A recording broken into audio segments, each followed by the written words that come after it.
All right. Welcome to Torah for today, June 20th, 2024, and our usual cast of characters, scholars, who will be contributing in our discussions as we study together.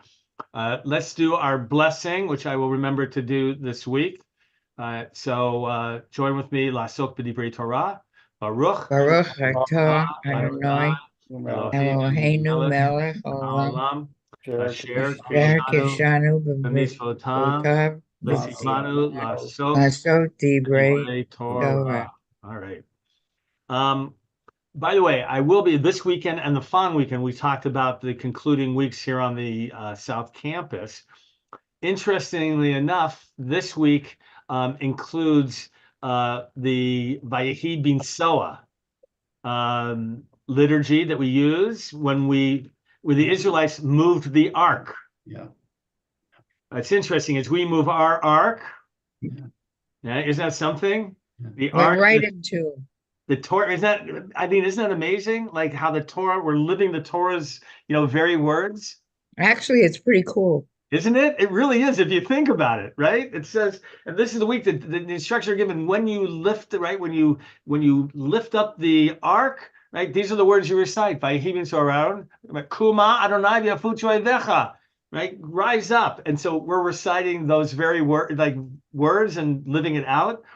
And the following week is Shlach Lecha, when they sent, which means you shall send or go out. That's when the spies were sent in, and that we're on the move. We're the spies. Well, we're going into the new land, if you will, but we're going to be successful. So that's the one difference. But it is it is very cool, I think, that we're living out really in the modern sense of the words of the Torah. The Israelites, they're leaving Mount Sinai. They've been there. They've been studying at the feet of God, right? Literally, and Moses. And they've been partaking of manna. And life seems to be pretty comfortable. What's going to happen as soon as they leave Mount Sinai? They want meat. They want meat, and they're going to kvetch. Yeah. Right? We want to go back. Remember the good thing, right? We used to have fish and cucumbers and all kinds of great things when we were in Egypt. By the way, talks about, those of you who want to focus on how hard change is, right? Even when it's good change, even when moving forward, right, Linda? Even when you know where you're going, it's supposed to be good and right, and it's going to be a better future. It's not easy. Linda, you're muted though. Get you. You're right, Rabbi. Change is hard. Is change hard for you, Linda? Change is very hard because change means that you're getting something new, but you're giving something up. Change means, I love that. Change means you're getting something new, but you're giving something up. You have to give something up. That's really profound. I love that. I think. I love that. It's like both sides. Thank you for sharing that. All right. In the meantime, I'm going to share with you because George made the request just now. Yeah. See, George, I anticipated you. Oh, okay. Right, we're going to read. This is Nechama Leibowitz, who's going to talk about this whole section of that we want meat and what does it really mean. So, George, you want to do us the honors? Are you able to start reading this? From the top, grumbling. Yes. Okay, grumblings figure prominently in the history of the children of Israel's wanderings in the wilderness. These began immediately after they had witnessed the awe-inspiring miracles of God at the Red Sea, when they had obtained an unprecedented level of belief in the Almighty. But the grumblings in the Sidra are of a different order from those pictured in Mashallah. In the latter, the grumblings of the children of Israel were prompted by a genuine want and danger to their lives, but it is not immediately perceptible what prompted the grumblings in our Sedra. They suffered no want, since the manna, the all-purpose food, was provided for them daily from heaven. The fact was not indeed denied by the grumblers. They were two separate incidents described in the chapter which we shall study. first incident recorded of Tabara begins with the following verse. If I read it or You can just do English. the English. Okay, and the people were the murmurers, speaking evil in the ears of the Lord. When the Lord heard it, he was angry. All right. So you can see they're emphasizing the certain words as well. Vayehi ha'am Yeah. tamit onanim. By the way, it's the same like the same Hebrew today. Lehit onen like is to grumble, to complain. And it was as the people were grumbling, right? Mhm. Ra, the evil, be'oznei Adonai, in the ears of God, very anthropomorphic. Vayishma Adonai, and God heard. Vayichar apo, and he was angry. Which really means, by the way, his nose became red or was inflamed. Yeah. Is that right? Off is a nose, Eileen. His nose became angry. Yeah, it's sort of right. It's an expression of anger that one's nose becomes inflamed. It becomes, prominent. It becomes viachar. So Interesting. isn't that interesting? Yeah. It is interesting. All right. How do they know? About God's nose? Yeah. How do they know it's a he? Well, there we go. I couldn't agree with you more. Eileen, will you continue? The second incident, Where is it? right here above the page 105. The second incident described at length begins as follows. Right. We want meat. And the mixed multitude. What? Now go on the top left-hand side. And the mixed multitude that was among them fell a lusting, and the children of Israel also wept on their part and said, would that we were given meat to eat. Remember the fish which we were wont to eat in Egypt for naught. Then Moses heard the people weeping family by family, and the Lord was very angry.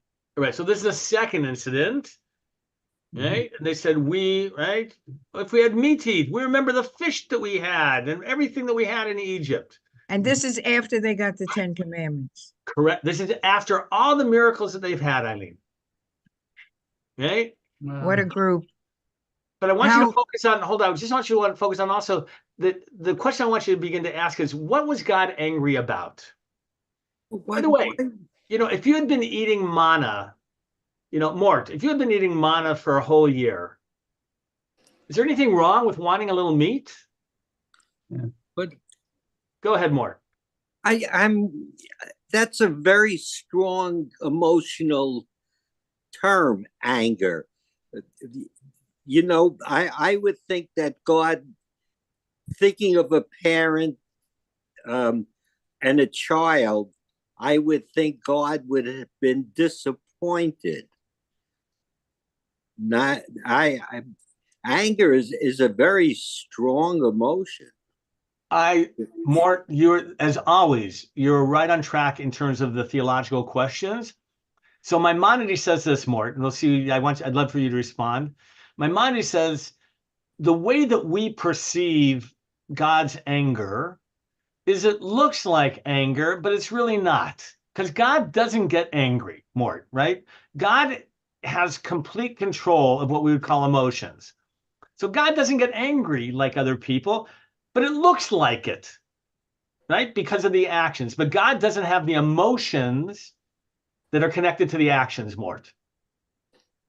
Does that make sense in terms of how Rambam's trying to understand it? Okay. Mort, did you ever have to, I'm sure this would happen to you, and anybody who has children, where you're trying to discipline a kid, let's say a young child, like 7 or 8, and you've got to reprimand them, but they are so cute and funny, right? And like you want to laugh. Have you ever had those moments, right, where you want to laugh, but you can't, because Mort, you have to look parental, and you have to be able to reprimand. And so as I think about God, that's what in this moment, that's what it's like. God's not getting angry. God might be laughing, God might be whatever, but God's got to look to us in that parental, if you will, godly role. So that's how I've come to think about it. All right, Eileen, continue, please. How instructive. How instructive is the wording of the above passages in tracing the stages by which the malady of discontent gradually spread. First, the people were as murmurers. There is no detail of what they grumbled about. Who reacted to their grumblings? The Almighty. The Lord heard it, and he was angry. The second incident is described in greater detail, even to the point of recording the items of diet that they maintained that they had enjoyed in Egypt. Who reacted on this occasion? Moses. And Moses heard the people weeping, family by family. Okay, pause for a moment, because you're going to get into Isaac Arama, a commentator, Spanish commentator, in a moment. But I want you to look at the English again here. The mixed multitude. Yeah. Right? George, who's this mixed multitude? They think some Egyptians were coming along. How do you know that? Well, because of a commentary in the Okay, article. But... all right. Okay. So as George often knows sometimes in terms of commentaries, but right. What's the word again? Ha'asaf suf. No. Where are we? What line in Hebrew? The Hebrew thing. What verse number? Yeah. It's chapter 11, verse 4.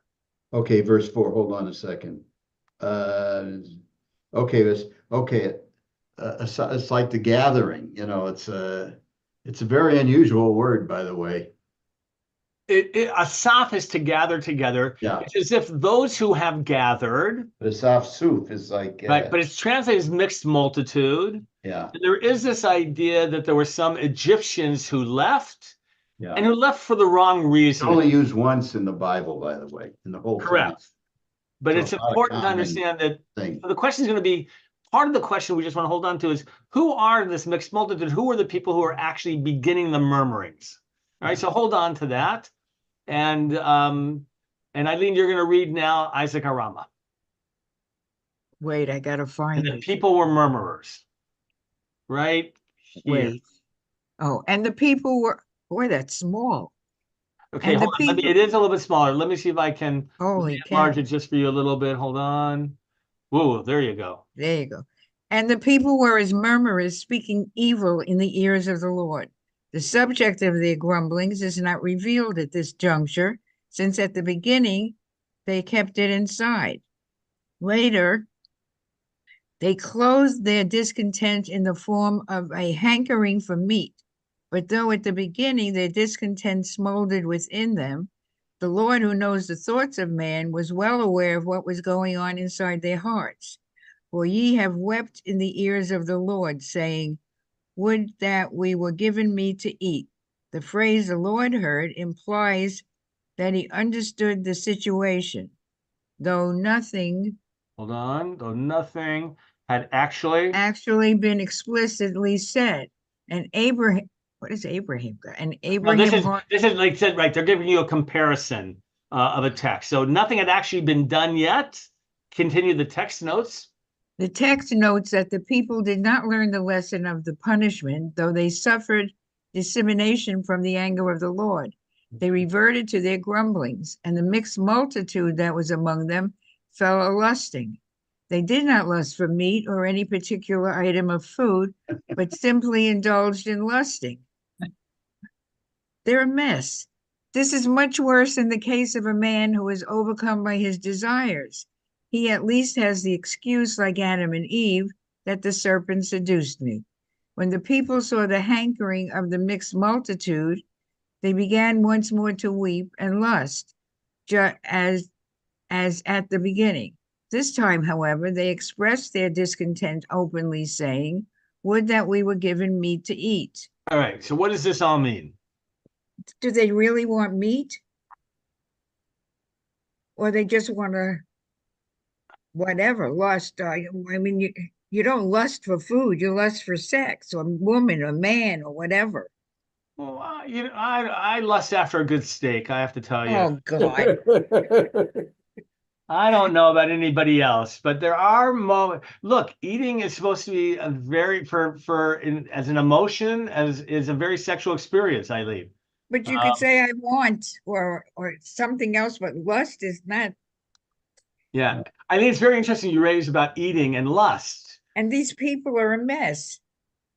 I know, but I want to make that connection that you talked about, because lusting and eating, they're very there is a connecting like emotion. In fact, many movies use eating as an erotic imagery, right?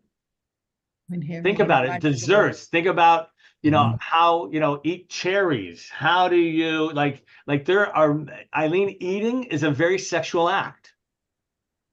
And so it's interesting that people do lust after certain foods and the act itself. So it is interesting. Rabbi, what is the word in Hebrew, though? I mean, that may be the translation. To lust is ta'ava. It is related to what's the word, though? To sexual. Yeah. What word do they use in the? I'm trying to. Look in the archive. I'm trying to go back and to look for the Hebrew right now. Oh, I think I found something here. Hitabu. That's I think I want to say it's ta'ava. I can't find it. Oh, I see it. Yeah, it's hitabu. Yeah. Yes. So it is. Okay. Okay. Yeah. Sort of, yeah. So it's the same. By the way, George, that is the 10th commandment, right? About coveting, ta'ava, to have a desire for. Yeah. So, all right. But what was the point of that commentary that we read about that? We begin with certain feelings and then they grow and explore, right? They grow into other areas. Yeah, Rob. Every workplace I've ever been in, there have been one or two people who are troublemakers, who foment disagreement and complaint, and it does spread from person to person, and I think that's what they're talking about here. It's like they complain just about things in general, about stuff that they can't do anything about, instead of just accepting the situation. And I think that's part of what's happened here.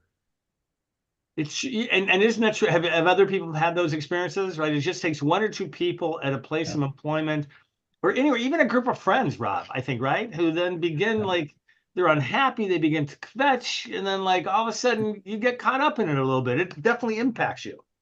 All right, good. I like that. Anybody else want to have a comment about it, Mort? Don't you think that the people are scared that you have this group who've been part of a community for 100 generation after generation? Suddenly they're in the middle of the desert, and I think what happens, suddenly they panic. Isn't that human nature? That all of a sudden you wake up and you sort of panic and say, where am I? What's going to happen? Where are we going? I don't see the stoplight. And I think that's that the people reach a point and I think that's consistent with human nature. I think it's an excellent point, right? What the fear, right, is the beginning of that, right? Uncertainty, and then to translate it into everything else. And that's the fear, whether it's Linda was talking about change or other things.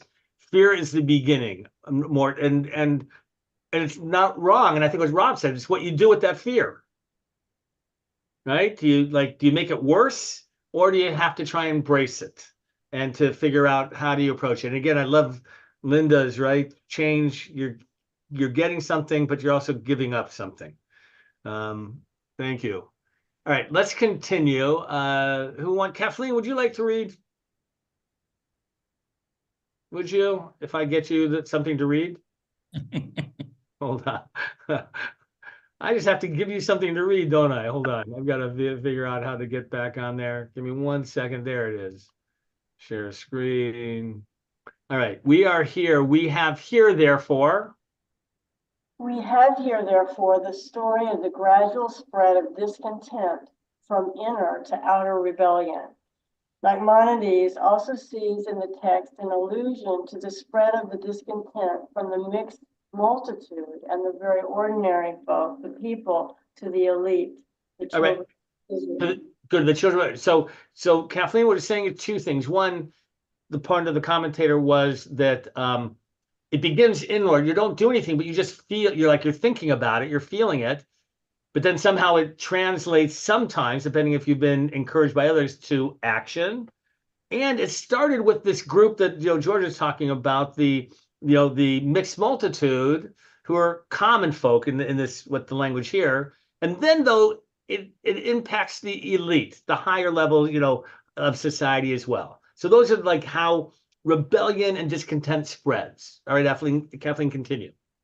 The question that immediately springs to mind is why Moses did not intercede with God just as he did when they rebelled with the golden calf and on other occasions. Here Moses, on the contrary, adds his own indignation at the people's behavior to that of God's. Evidently, the nature of the grumblings here was different from what had happened previously.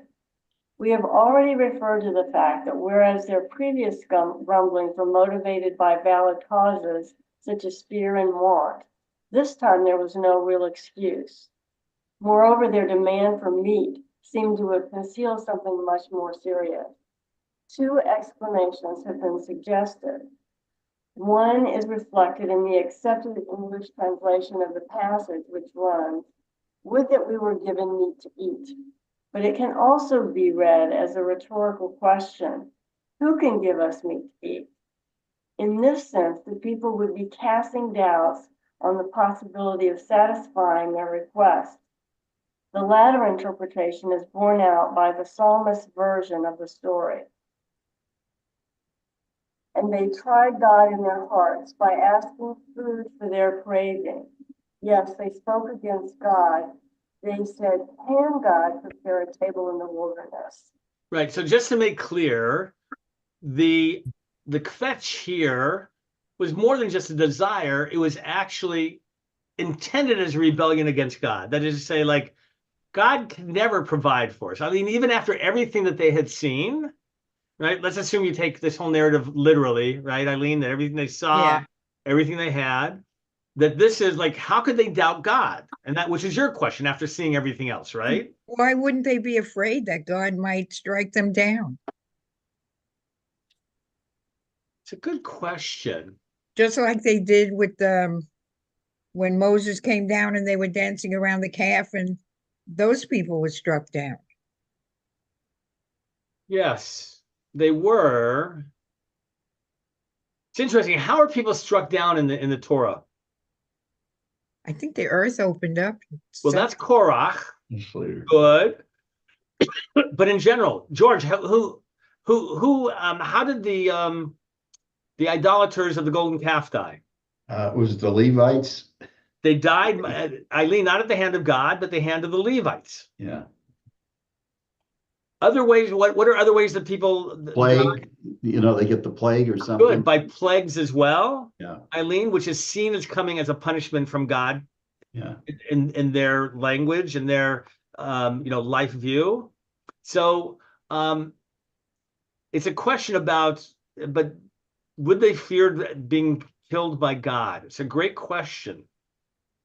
When you have the expression, I'm gonna have to think about that more, Eileen. It's like a then question. they're saying, can God prepare a table in the wilderness where he's been giving them the manna all the time?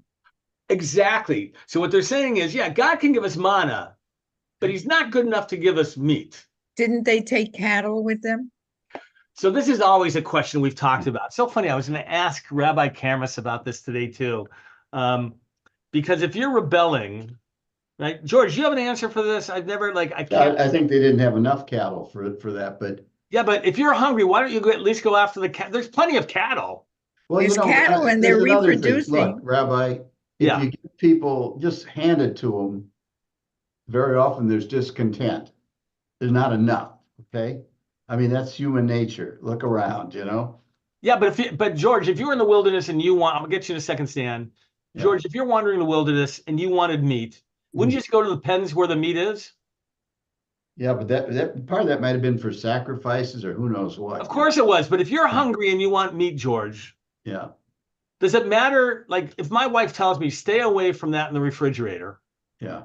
But who owned the cattle? I mean, it might not be yours.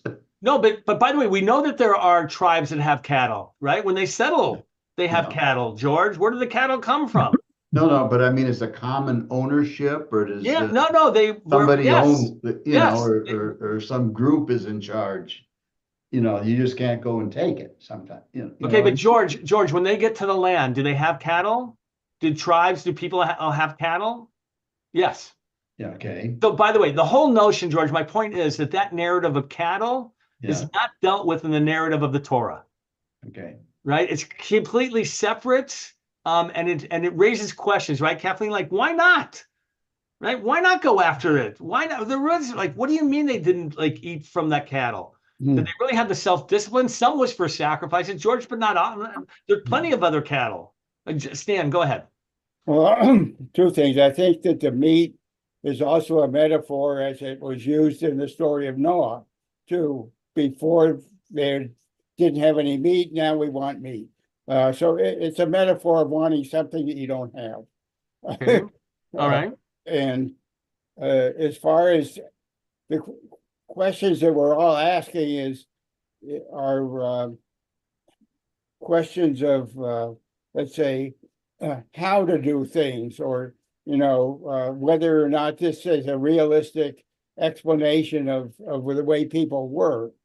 And I think that you don't have, the whole Torah is trying to tell us how we should be more than how we are. All right, I buy that. I like that. All right. Who is reading? Kathleen, were you reading? Yes. All right, just read one more section here. Their question there. When should I have meat to give unto all this people? For they trouble me with their weeping, saying, give us meat to eat. We may observe that though Moses did not have the temerity to intercede on their behalf, he nevertheless tried his utmost to minimize their guilt. They had not. Wait a minute, I'm sorry. Where are you reading from? I think I lost. Right down below. I'm pointing, I guess you can't see. Are you right here? Are you right here? Their question there? No, I was further down. Okay, you want me? Okay. Their question there implied open repudiation of divine omnipotence.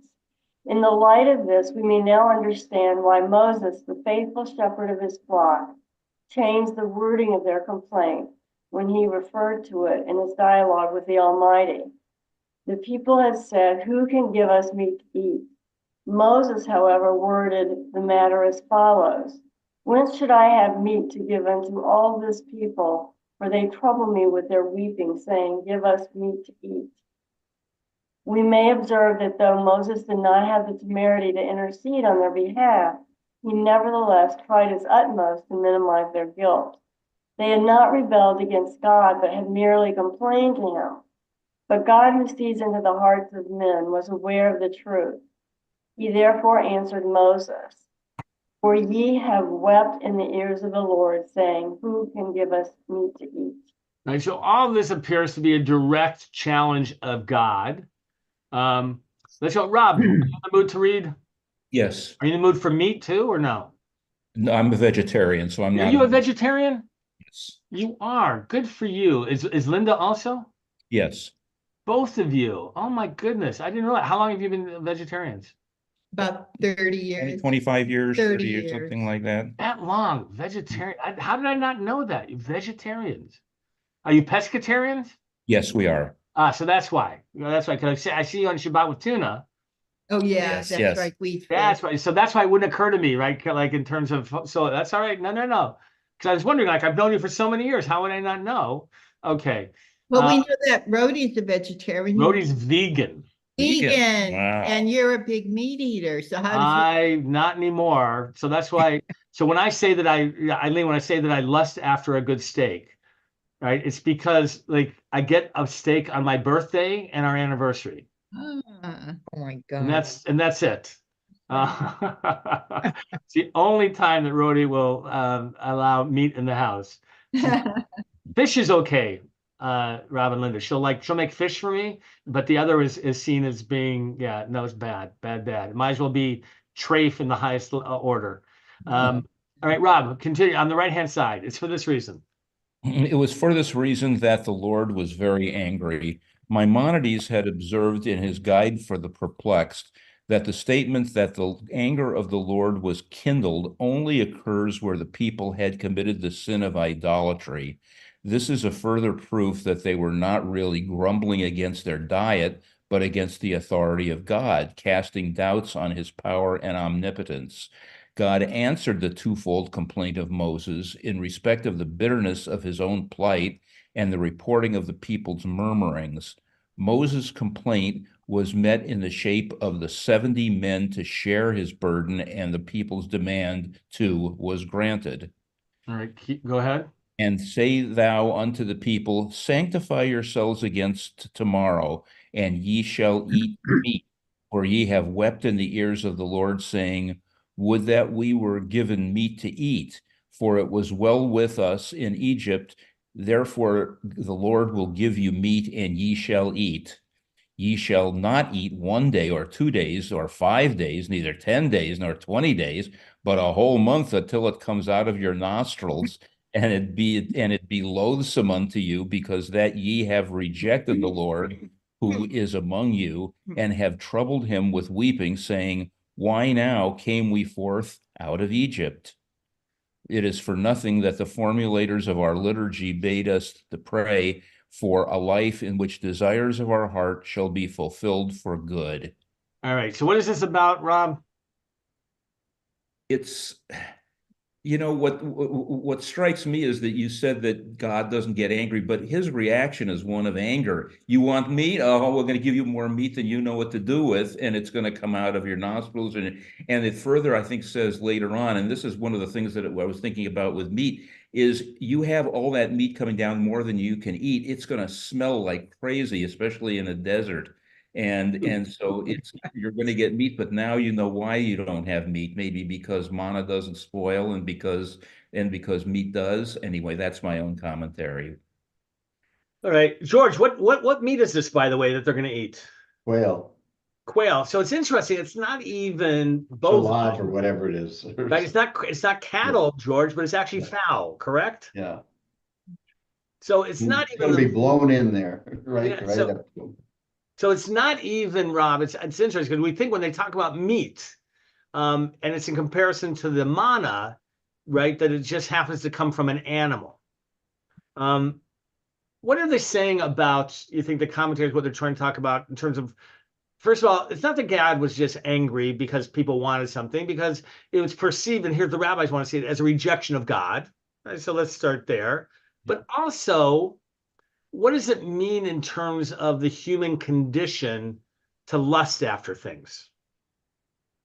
Right. So anybody have an idea? Bob, what is this like? What are the rabbis so upset about this?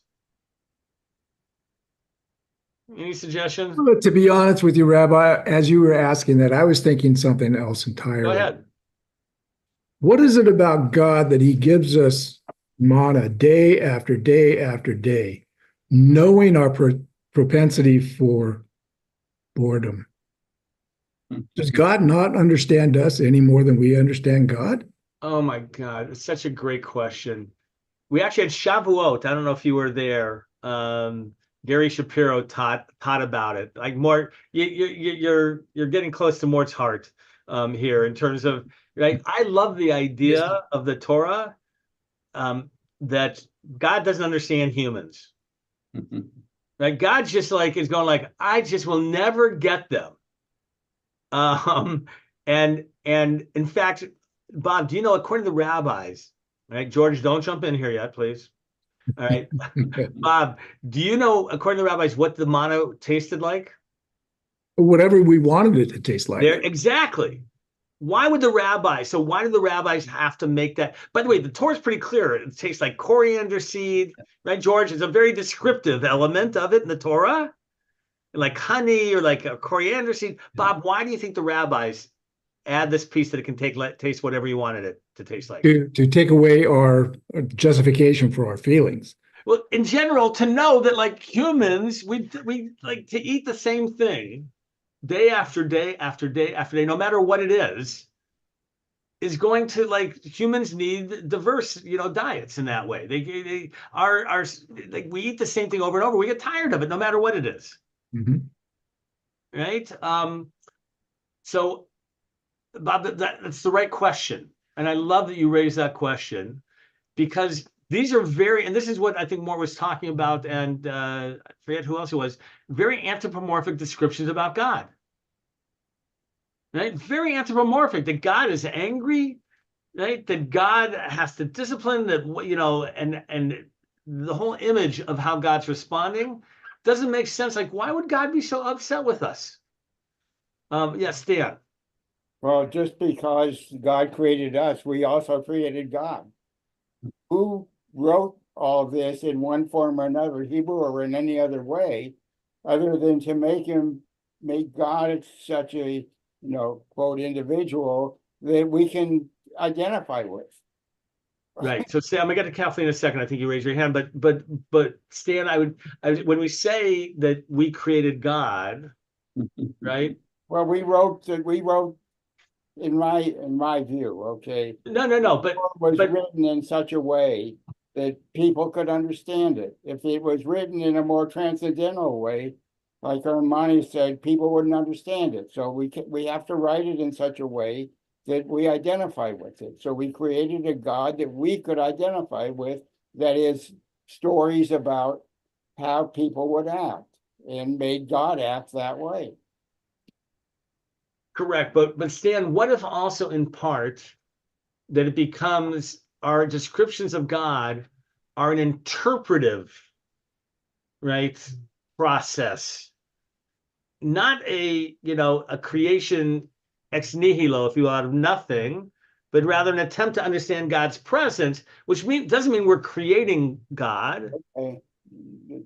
That's right. It just means we're simply imperfectly trying to understand God. right. We're describing a God in the way that we can understand it. I don't want to say how we can understand it, Stan. I want to push you to say how we experience. Okay, how we experience it. Right. Okay. And language becomes difficult, but because it's just, I know it's semantics a little bit, but Kathleen, were you going to say something? Yes, I think it's about learning three things. Patience, because they were fleeing from Egypt, but they hadn't yet lost the slave mentality. Clearly, they were sort of in a hostile, dependent relationship with God. They were angry at him and yet dependent on him at the same time. And that engendered resentment. They needed to have a cleansing period. And the cleansing period wasn't just staying in the desert and being empty to receive, but it also had to do with the food and how we ate it. I think it was a whole mental transformation, a bodily transformation, an emptying of the self from everything that we had known, so that we could enter and learn a new way. And I don't think we could have learned it if we hadn't had the patience to sit with the boredom, to say, what do we really want for our future? Very nice. It's beautifully said. Really. Yeah, Nancy. I think when their prayers are not answered, they get disillusioned, and they lose faith, and that's why they're upset in their vision of God. So it's in disappointment that people become disillusioned. Yeah, when their prayers aren't answered. Interesting. So I think, and I was actually going to have you read the next section, because I think it has to do with our desires and what we get and what we not. But I want you to hold on to that. It's really, I like what you said. But George, go ahead first. Yeah, I just came up with this thought. Very often, we really want something, and when we get it, we overindulge, and it becomes a negative. Okay? Yeah. We hurt ourselves. We finally get everything we want, and then some, and Yeah, no, I think you're right. Look, for me, the example is at the end of the Yom Kippur fast. I don't know about you all. I always eat way too much. Do any of you else have that problem? Yeah. Yeah, Linda and Rob, you do? Yeah. Like, I know I shouldn't eat that much. Yeah. I'm gonna have another just half of lox and bagels. Okay, I'm gonna Yeah, have a little yeah. bit more of this. I'm gonna have a little Yeah, bit, and before I know, like I know I'm not gonna sleep well that night. Like I know actually all of the like consequences, George, right? But I yeah, can't help myself, right? yeah, Yeah, no, it's a great point. yeah. Yeah, Mort. Yeah, I think what this says to me also, this vision of this mob in the desert and the disappointment is that the human being forgets very quickly when something has happened that has benefited him, and that the forces that contributed to his well-being, uh, and it doesn't last very long. That's the nature. That's our nature. That we're never, we're not a very grateful species. Yeah, no, I think it's right. I think gratitude is fleeting in a human being. It's a great, it's always, by the way, and Robin Lynn, maybe like even the professional world, even when employers show gratitude, like giving a gift or something, eventually it's like it's not enough, It's right? never enough. Right, but do you find that, Robin, Linda, or no? That Yeah, there's a sense of entitlement that people have. And yeah, if you get a gift one year and then you don't get it the next year, hey, where's my gift? You start to expect things that really are not owed necessarily.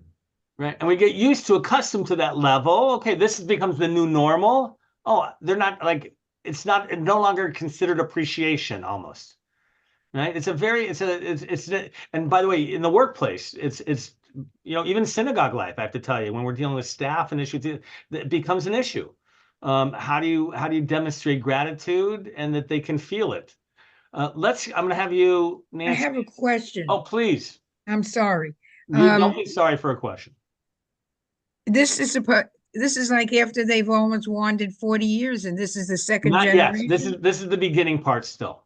This is still the first generation. This is still literally this is the time. It's all within the first year. Well, actually, they've been 1 year at Mount Sinai, but they just have left Mount Sinai. Yeah. Okay. All right, Nancy, we're God to fulfill. For God to fulfill all our desires, irrespective of whether they were for our good, we would be in a sorry state. But in this case, God literally fulfilled their request just as they had demanded when it was not for their good. But at this juncture, Moses uttered a statement which had confounded our commentators and sages down the ages.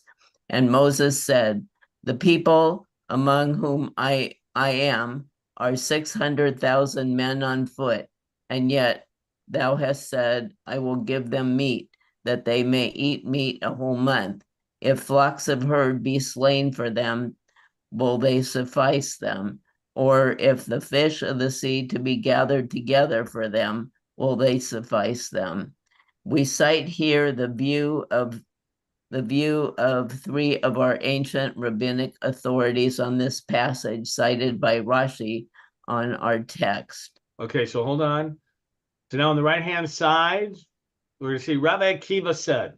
Rabbi Akiva said, 600,000 men on foot, and yet thou hast said, I will give them meat. If flocks be slain for them, they will suffice them. Will they? Will they suffice them? It is all said literally. Who can supply them with enough?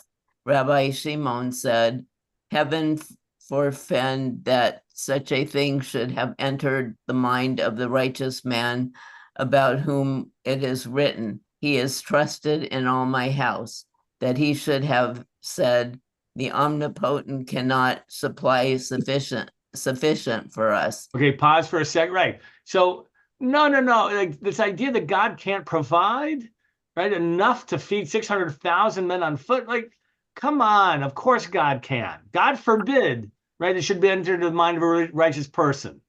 Such a thought. Of course God can do whatever God wants. All right, keep going. But this is what Moses implied. The people amongst whom I am are 600,000 men on foot, and yet thou hast said, I will give them meat that they will eat a whole month, and then thou will kill such a great nation as this. Will flocks and herds be slaughtered for them, that they should be slain, so that this eating should suffice them forever, i.e., be their last? Will this rebound them to thy praise?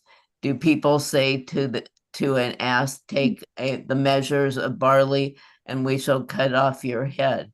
The Holy One, blessed be he replied, if I do not grant their request, they will say that my hand is grown short. right, so now it's about, so now we're focusing on, Nancy, what does God give us?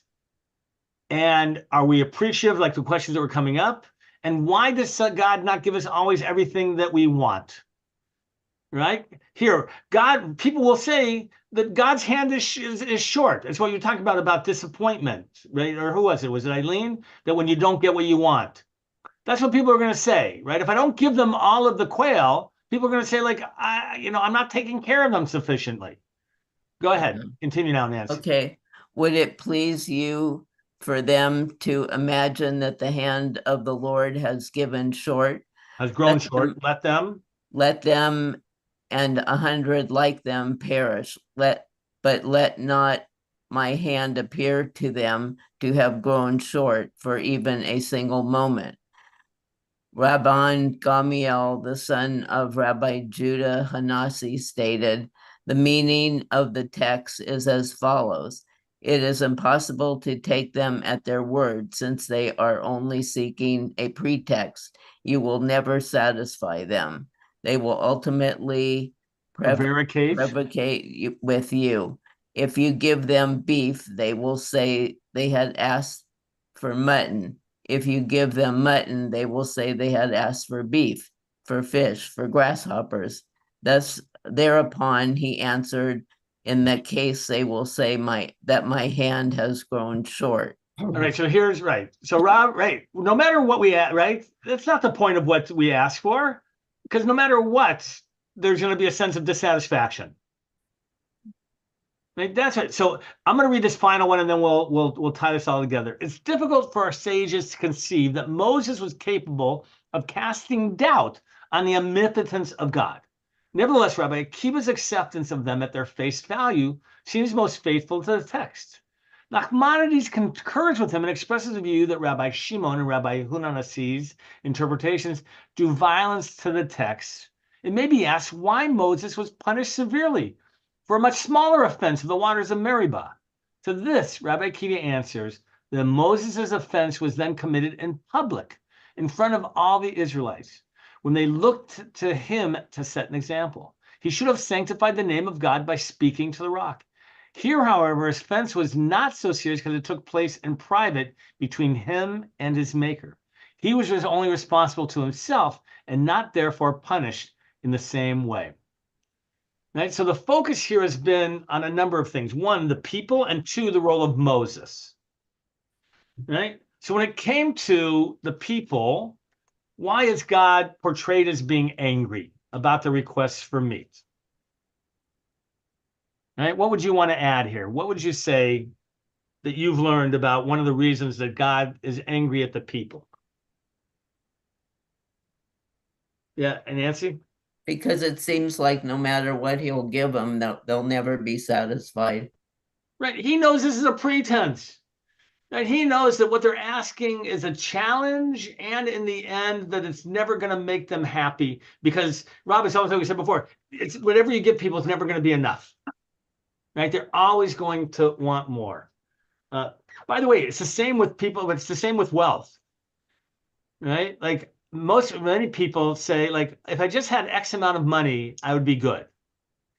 And then when you have X amount of money, Rob, do you say, like, I'm good? No. Why is that, Rob? Well, first of all, people start to live up to their means, having a lot of money, and they think, oh, so-and-so has a house in Pacific Palisades. Maybe I should get one of those. And if I work for more money, I can have that. So it's a materialistic thing. So the human condition is we always want more than what we have. Correct? We all agree with that? Yeah. Bob, would you accept that? Right? We as humans always want, whether it's a little more or a lot more than what we have. Status quo doesn't become acceptable after some time. And for different people, it depends on how long that will be. Yeah. So we're always going to want more. And God's portrayed here and more. This is a portrayal, right? Of knowing, and maybe God understands this part of humans, by the way, right? They're always going to want more. I just don't understand how that works, right? I'm going to get frustrated. But that is who they are. Mort, what are you going to add? One of my favorite expressions is you only have to get rich once. At some point, it's okay to just say that's enough. You only have to get rich once. Yeah, but right. I love it because it's contrary to human attitudes. The human condition is that when it makes for a happier life. Of course, look, Mort, that's why Ezehu Hashir, right, in Pirkei Avot, who is wealthy, Hasamech B'Chalko, the one who's content with their lot in life. But the rabbis have to teach these things, Mort, because it's not the human condition. That's the whole point. Kathleen, what were you going to add? I think it's really part of the human condition that's good, because if we want more, then, for example, we're here to study Torah so that we learn more. We have ambition so that we can hone our skills and do better in the world. I think the issue is how do we channel it, and when do we channel that desire for more, and to think about it as in a discerning way and discriminate when we're wanting more is okay, and when it isn't, and when we've gone overboard. Good. So, I like that. And God here is going to be able to say, look, I understand human beings, and it frustrates me that they always want more than what they have. And when it comes to Moses, God says, look, he challenged me by saying, can I really provide enough? And in the end, it's okay because it was in private. Right? He didn't do it publicly. And so it's sufficient. God is okay with people challenging him in private. This is an interesting notion, Mort, right? About with God. God's okay if you want to challenge him privately. God will take that. But when you do it in public, that's going to be a problem. And Rob, that's the beginning of what you said, how it spread. It just started with a few people and then it spread. And that's going to be the danger when things happen in public and how it undermines everybody who's involved, even the people of strongest character sometimes. Anyway, it was a pleasure to study with all of you, as it always is. Those of you who are going to join us tomorrow night, it's going to be a beautiful service with Chazan Stein sharing his music for a final time. We have a bar mitzvah Shabbat morning, and then the final week of services here and June 30th, where we will have our moving celebrations and rituals. So let me wish all of you the best, to stay healthy, and Shabbat Shalom, everyone.